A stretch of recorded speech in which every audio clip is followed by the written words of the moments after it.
Protesto da limpeza, sem salário há 2 meses, categoria Fazato em meio à greve, faltando uma semana para a volta às aulas.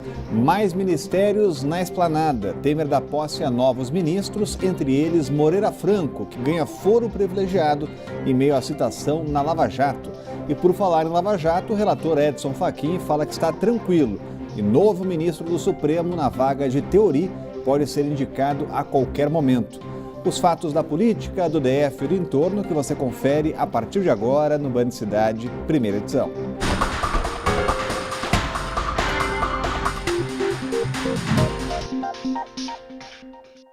Olá, muito boa tarde a você. Você sabe que o que fazer com os remédios que perderam a validade? A primeira reação é jogar no lixo.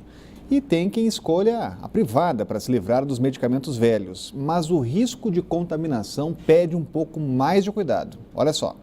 A Adele costuma guardar os medicamentos que compra, mesmo quando o prazo de validade já terminou. É que muitas vezes ela fica sem saber o que fazer com os remédios vencidos. Às vezes eu destruo na água, eu coloco na privada, alguma coisa assim, mas eu não acho certo isso. Eu fico segurando aquilo ali e meu armário de remédio fica lotado. A Adele, como muitos consumidores, nunca recebeu nenhum tipo de orientação sobre o que fazer com esses medicamentos que já não podem ser usados.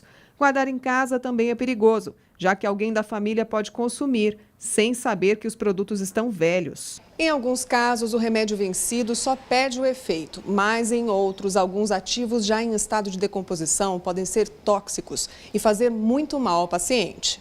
Também por isso, jogar medicamentos, principalmente os controlados, no lixo ou na rede de esgoto, pode contaminar o meio ambiente. Esse medicamento pode acabar contaminando lençóis freáticos, pode ser encaminhado para rios, para mares e acaba tendo uma contaminação mais abrangente. No caso, as estações de esgoto, eles não conseguem tratar esses resíduos dos medicamentos e muitas vezes acaba chegando para o consumidor uma água potável, mas que na prática pode ter algum resquício de algum ativo, alguma substância química. Então, o correto é devolver os remédios em pontos de coleta, que normalmente funcionam em farmácias, postos de saúde e hospitais. A forma correta é uma empresa certificada que trabalhe exatamente com isso, incinere esses medicamentos e dê o tratamento final para que não haja resíduo no meio ambiente. O corpo da ex-primeira-dama Marisa Letícia deve ser cremado. Lula e a família ainda não decidiram o velório, se o velório será aberto ao público. Na noite desta quinta-feira, o presidente Michel Temer e nomes de peso do PMDB fizeram uma visita ao Hospital Sírio-Libanês, em São Paulo. O presidente Michel Temer chegou ao hospital acompanhado do ex-presidente José Sarney. Junto com eles estavam o ex-presidente do Senado, Renan Calheiros, o atual Eunício Oliveira, além de alguns ministros. Cerca de 10 pessoas receberam a comitiva aos gritos. Lula recebeu também apoio do ex-presidente Fernando Henrique Cardoso, que esteve no hospital. Já a ex-presidente Dilma classificou Dona Marisa como uma mulher de fibra e batalhadora. Em Brasília, deputados interromperam a sessão na Câmara para fazer um minuto de silêncio.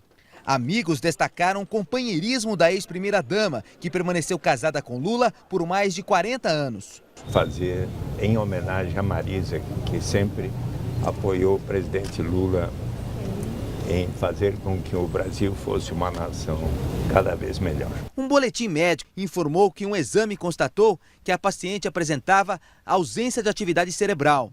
Pouco depois, o ex-presidente Lula publicou uma mensagem nas redes sociais. Agradeceu as manifestações de carinho e solidariedade recebidas nos últimos 10 dias pela recuperação de Marisa Letícia e autorizou os procedimentos preparativos para a doação dos órgãos. A ex-primeira-dama foi internada na UTI do hospital no dia 24 de janeiro após sofrer um acidente vascular cerebral. O velório está sendo preparado para acontecer na sede do Sindicato dos Metalúrgicos do ABC, em São Bernardo do Campo. Marisa Letícia Rocco Casa, de 66 anos, nasceu em São Bernardo do Campo. Era viúva e tinha um filho quando conheceu Lula no Sindicato dos Metalúrgicos do ABC em 1973.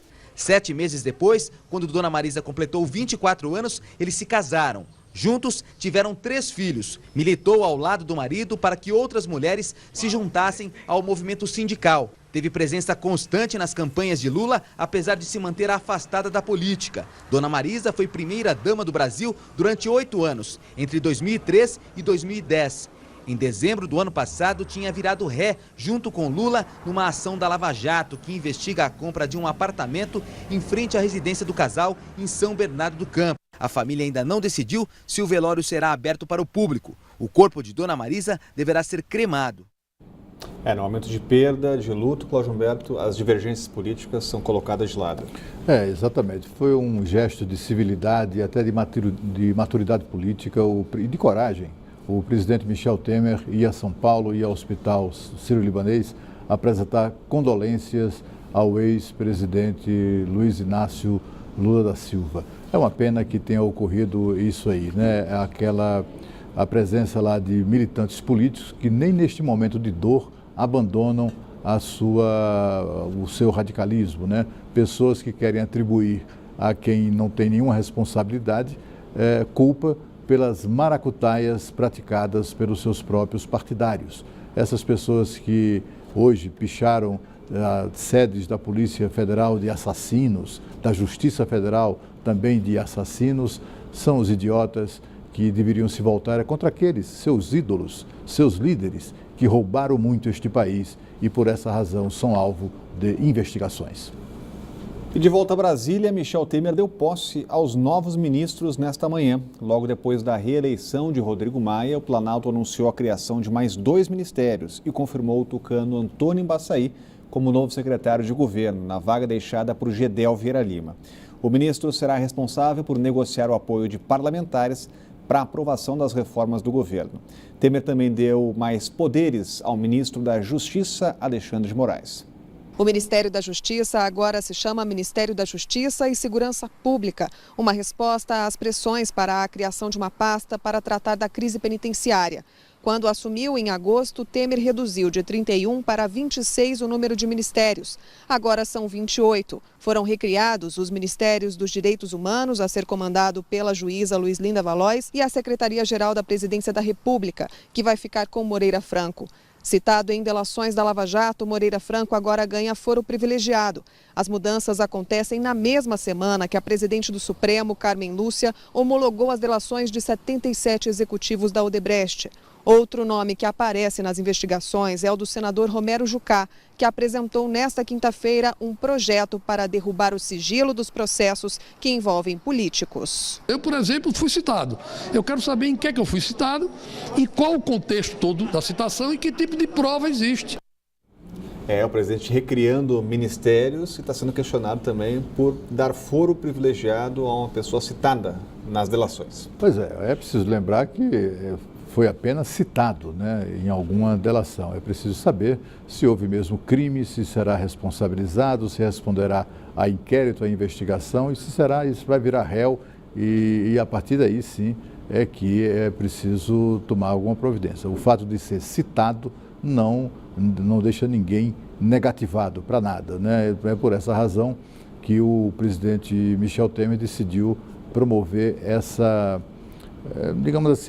elevação de status do ministro Moreira Franco, porque havia muitas dificuldades dele como secretário de parcerias e tal, de estabelecer conversações com governos amigos, exatamente porque ele, sem o status de ministro, ele não tinha, digamos assim, pelo protocolo, não atendia à exigência de estar no mesmo nível dos ministros que em outros governos têm cargos semelhantes e lá eles têm cargos de ministro. Então, foi por essa razão, e essa é a explicação oficial, mas sem dúvida nenhuma, a presença de Moreira Franco no ministério, isso dá a ele uma certa blindagem. Ou seja, até agora, ele estava, uma vez se eventualmente vier a ser investigado, ele seria investigado sob ordens do juiz Sérgio Moro. Agora, as ordens terão que ser necessariamente do Supremo Tribunal Federal. E a seguir, sem receber salário, há 2 meses, terceirizados da limpeza e da merenda fazem protesto na Asa Norte, logo depois do intervalo.